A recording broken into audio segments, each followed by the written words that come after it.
안녕하세요. 오늘은 페이저 게임 엔진으로 플레이어 캐릭터를 구현하는 방법을 배워보겠습니다. 스프라이트 로드부터 이동, 점프, 애니메이션, 그리고 더블 점프까지 게임 개발의 핵심 기술을 단계별로 알아봅니다. 이 영상에는 퀴즈 10개가 포함되어 있으니 끝까지 함께 해주세요. 오늘 배울 내용을 살펴볼까요? 첫째, 플레이어 스프라이트를 로드하는 방법. 둘째, 키보드로 좌우 이동 구현. 셋째, 점프 기능 구현. 넷째, 걷기와 대기 애니메이션 연결. 다섯째, 코드를 깔끔하게 관리하는 상태 머신 패턴. 그리고 마지막으로 더블 점프 구현까지 다룹니다. 먼저 플레이어 스프라이트를 로드하는 방법입니다. 페이저에서 캐릭터를 화면에 표시하려면 프릴로드 함수에서 이미지 리소스를 먼저 로드해야 합니다. 스프라이트 시트는 여러 애니메이션 프레임이 한 장의 이미지에 격자 형태로 배치된 파일입니다. 마치 요리 전에 재료를 미리 준비해두는 것과 같죠. 코드를 살펴보겠습니다. 프릴로드 함수에서 this, load sprite sheet를 사용합니다. 첫 번째 파라미터는 키 이름, 두 번째는 이미지 경로입니다. 프레임 위드스와 프레임 하이는 각 프레임의 크기를 지정합니다. 32픽셀 너비, 48픽셀 높이로 이미지를 격자 분할하는 것이죠. 크리에이트 함수에서는 피직스 레드 스프라이로 물리 속성이 적용된 캐릭터를 생성하고 세트 컬라이덜드 바운즈로 화면 밖으로 나가지 않게 설정합니다. 다음은 좌우 이동 구현입니다. 업데이트 함수는 매 프레임마다 호출되므로 여기서 키보드 입력을 확인합니다. 페이저의 좌표계는 화면 왼쪽 상단이 원점이고 X축은 오른쪽으로 갈수록 값이 증가합니다. 따라서 왼쪽으로 이동하려면 음수, 오른쪽으로 이동하려면 양수 속도를 설정합니다. 이동 코드를 보겠습니다. 크리에이트 함수에서 크리에이트 커서 키즈로 방향키 입력 객체를 생성합니다. 업데이트 함수에서 커서 즉 레프트 이즈 다운으로 왼쪽 키가 눌렸는지 확인하고 세트 velocityx에 음수 마이너스 160을 전달합니다. 오른쪽 키는 양수 160을 전달하고요. 아무 키도 누르지 않으면 0을 설정해서 캐릭터를 정지시킵니다. 이렇게 간단한 조건문으로 좌우 이동이 완성됩니다. 이제 점프를 구현해 봅시다. 점프는 Y축 방향으로 음수 속도를 주어 캐릭터를 위로 이동시킵니다. 여기서 중요한 점은 바디 터칭 다운 조건입니다. 이 조건은 캐릭터가 바닥에 닿아 있을 때만 true가 됩니다. 이 조건 없이 점프를 허용하면 공중에서 무한히 점프하는 버그가 발생합니다. 점프 코드입니다. 위쪽 화살표가 눌렸고 동시에 플레이어 바디 터칭 다운이 true일 때만 세트 velocity에 음수 마이너스 500을 전달합니다. 이 마이너스 500의 절대값이 클수록 초기 점프 속도가 빨라져서 더 높이 뛰어오릅니다. 이후 중력에 의해 속도가 점차 감소하고 결국 아래로 떨어지게 됩니다. 네 번째로 애니메이션 연결입니다. 스프라이트 시트의 프레임들을 조합하여 걷기, 대기 같은 애니메이션을 만듭니다. 에넘 즉 크리에이트로 애니메이션을 정의하고 제너레이 프레임 넘버즈로 특정 범위의 프레임을 추출합니다. 프레임 내에는 초당 재생할 프레임 수를 의미합니다. 애니메이션 생성 코드입니다. 옥 애니메이션은 키를 옥으로 지정하고 제너레이 프레임 넘버즈로 0번부터 3번 프레임까지 사용합니다. 프레임 내의 10은 초당 10프레임 재생, 리피트 -1은 무한 반복을 의미합니다. 아이델 애니메이션은 4번 프레임 하나만 사용하여 정지 상태를 표현합니다. 이후 플레이어 랜덤즈 플레이로 상황에 맞는 애니메이션을 재생하면 됩니다. 다섯 번째는 상태 머신 패턴입니다. 이 패턴은 캐릭터의 상태를 명확하게 분리하여 관리합니다. 대기, 이동, 점프 등 각 상태별로 다른 동작을 수행하죠. 코드의 가독성과 유지 보수성이 향상되고 새로운 상태를 추가하기도 쉬워집니다. 다만 이것은 코드 구조화를 위한 패턴이지 성능 최적화와는 관련이 없습니다. 상태 머신 구현 예시입니다. 플레이어 클래스에 스테이트 변수를 두고 현재 상태를 저장합니다. 업데이트 함수에서 스위치 문으로 현재 상태를 확인하고 각 상태에 맞는 핸들러 함수를 호출합니다. 아이델 상태면 핸들러 아이델, 옥 상태면 핸들옥을 실행하는 식이죠.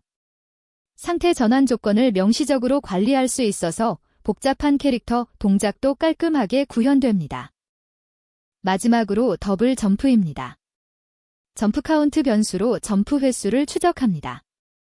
점프할 때마다 카운트를 증가시키고 최대 횟수인 2회 미만일 때만 점프를 허용합니다. 캐릭터가 바닥에 착지하면 카운트를 0으로 리셋합니다. 이 로직으로 공중에서 한 번 더 점프하는 더블 점프가 구현됩니다. 더블 점프 코드입니다. 크리에이트에서 점프 카운트를 0으로, 맥스 점프스를 2로 초기화합니다. 업데이트에서 먼저 터칭 다운으로 착지 여부를 확인하여 착지했으면 점프 카운트를 리셋합니다.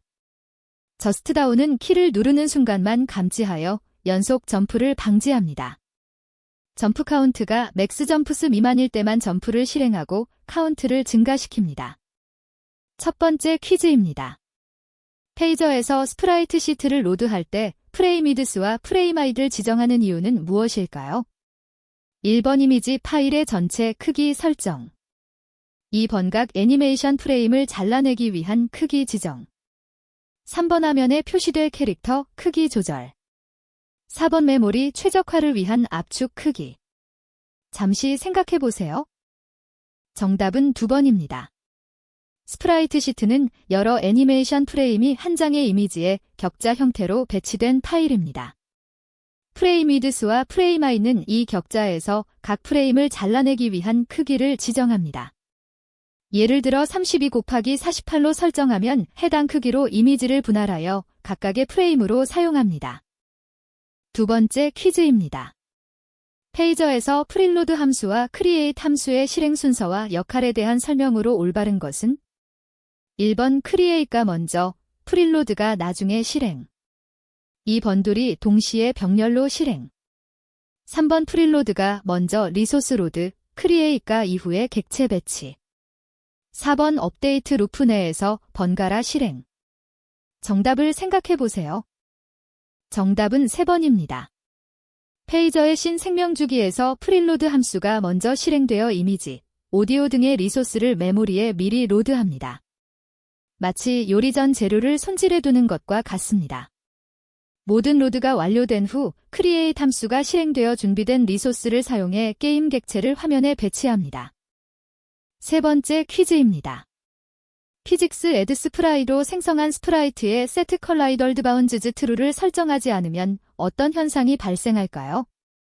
1번 캐릭터가 표시되지 않는다. 2번 중력이 적용되지 않는다.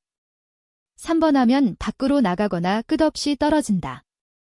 4번 충돌 감지가 비활성화된다. 생각해보세요. 정답은 3번입니다. 세트 컬라이덜드 바운즈즈 트루는 캐릭터가 게임 화면 경계와 충돌하도록 설정하는 함수입니다. 이 설정이 없으면 중력에 의해 캐릭터가 화면 아래로 끝없이 떨어지거나 이동 시 화면 밖으로 나갈 수 있습니다. 이것은 월드 경계 충돌만 담당하며 다른 물체와의 충돌은 별도로 설정해야 합니다. 네 번째 퀴즈입니다. 캐릭터의 좌우 이동 구현 시 왼쪽에 음수 -160, 오른쪽에 양수 160을 사용하는 이유는? 1. 번절 대값이 같아야 속도가 동일하기 때문. 2. 번져 표계에서 X축이 오른쪽으로 증가하므로. 3번 물리 엔진에서 음수는 감속을 의미. 4번 키보드 이벤트 코드가 그렇게 반환되어서. 정답을 맞춰보세요. 정답은 2번입니다. 페이저를 포함한 대부분의 2D 게임 엔진에서 좌표계는 화면 왼쪽 상단이 원점이며 X축은 오른쪽으로 갈수록 값이 증가합니다. 따라서 왼쪽으로 이동하려면 X좌표가 감소해야 하므로 음수 속도를, 오른쪽으로 이동하려면 X좌표가 증가해야 하므로 양수 속도를 설정합니다. 다섯 번째 퀴즈입니다. 점프 구현 시 바디의 터칭 다운 조건을 확인하는 목적은? 1번 Y좌표가 화면 하단인지 확인. 2번 점프 키가 눌려있는 동안 지속적으로 점프. 3번 바닥에 있을 때만 점프 허용하여 공중 점프 방지. 4번 중력이 올바르게 적용되는지 확인. 생각해보세요. 정답은 3번입니다. 바디 터칭 다운은 캐릭터의 물리 바디 하단이 다른 물체와 접촉하고 있는지를 나타냅니다. 이 조건을 점프 로직에 포함시키면 캐릭터가 지면에 있을 때만 점프할 수 있어서 공중에서 무한히 점프하는 것을 방지할 수 있습니다. 6번째 퀴즈입니다. 상태 머신 패턴을 플레이어 캐릭터에 적용했을 때의 장점으로 적절하지 않은 것은 1번 상태에 따라 동작을 분리 2번 새로운 상태 추가가 쉬움 3번 프레임 레이트 자동 최적화로 성능 향상 4번 상태 전환 조건을 명시적으로 정의 하나를 골라보세요. 정답은 3번입니다. 상태 머신 패턴은 캐릭터의 상태를 명확하게 분리하고 관리하는 디자인 패턴입니다. 코드의 가독성, 유지 보수성, 확장성을 높이고 상태 전환 로직을 명시적으로 관리할 수 있습니다. 그러나 프레임 레이트 최적화나 성능 향상과는 직접적인 관련이 없습니다. 이것은 코드 구조화를 위한 패턴이지 성능 최적화 기법이 아닙니다. 7번째 퀴즈입니다. 더블 점프 구현을 위한 올바른 로직 순서는 1번 점프 시 카운트 증가, 착지 시 리셋, 2 미만일 때만 허용 2번 착지 시 카운트 증가, 점프 시 리셋, 2 이상일 때 허용 3번 점프 시 카운트 감소, 0이면 불가, 착지 시 1호 리셋, 4번 불리언으로 설정. 정답은 무엇일까요? 정답은 1번입니다. 더블 점프 구현의 핵심은 점프 횟수를 추적하는 것입니다. 점프할 때마다 점프 카운트를 증가시키고 점프 카운트가 허용된 최대 횟수인 2 미만일 때만 점프를 허용합니다. 캐릭터가 바닥에 착지하면 점프 카운트를 0으로 리셋하여 다시 점프할 수 있게 합니다. 8번째 퀴즈입니다. 애니메이션 생성 시 제너레이트 프레임 넘버즈 함수를 사용하는 이유는 1번 전체 프레임을 한 번에 표시 2번 특정 범위의 프레임을 순서대로 추출하여 시퀀스 생성 3번 프레임 번호를 랜덤 생성 4번 여러 이미지를 스프라이트 시트로 병합 정답을 맞춰보세요. 정답은 2번입니다. 제너레이트 프레임 넘버즈 함수는 스프라이트 시트에서 지정된 범위의 프레임 번호를 배열로 생성합니다. 스타트 0, 엔드 3은 0번부터 3번까지 총 4개의 프레임을 순서대로 사용하겠다는 의미입니다. 이 프레임들이 순차적으로 재생되면서 걷기, 뛰기 등의 애니메이션이 만들어집니다. 9번째 퀴즈입니다.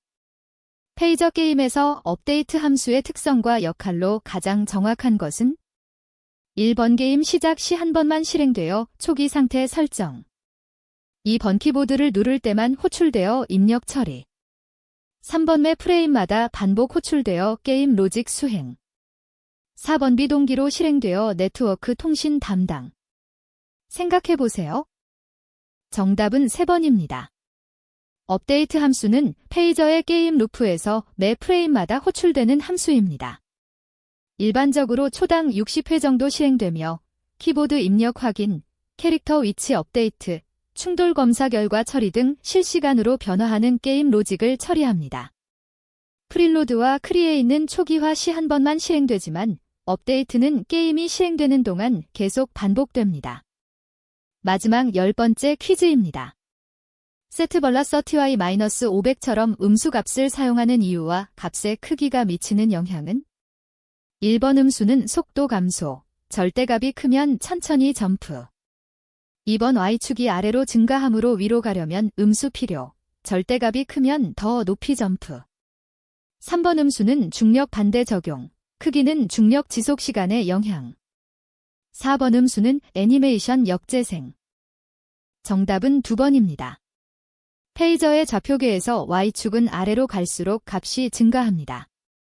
따라서 위로 점프하려면 Y 좌표가 감소해야 하므로 음수 속도를 설정합니다. 마이너스 500이라는 값의 절대값이 클수록 초기 점프 속도가 빨라져 더 높이 점프하게 됩니다. 이후 중력에 의해 속도가 점차 감소하고 결국 아래로 떨어지게 됩니다. 오늘 페이저 플레이어 캐릭터 구현의 핵심을 모두 배웠습니다. 스프라이트 로드, 좌우 이동, 점프, 애니메이션 연결, 상태 머신 패턴, 그리고 더블 점프까지요. 이제 여러분의 게임에 직접 적용해 보세요. 시청해 주셔서 감사합니다. 코드덱에서 더 많은 개발 콘텐츠를 만나보세요.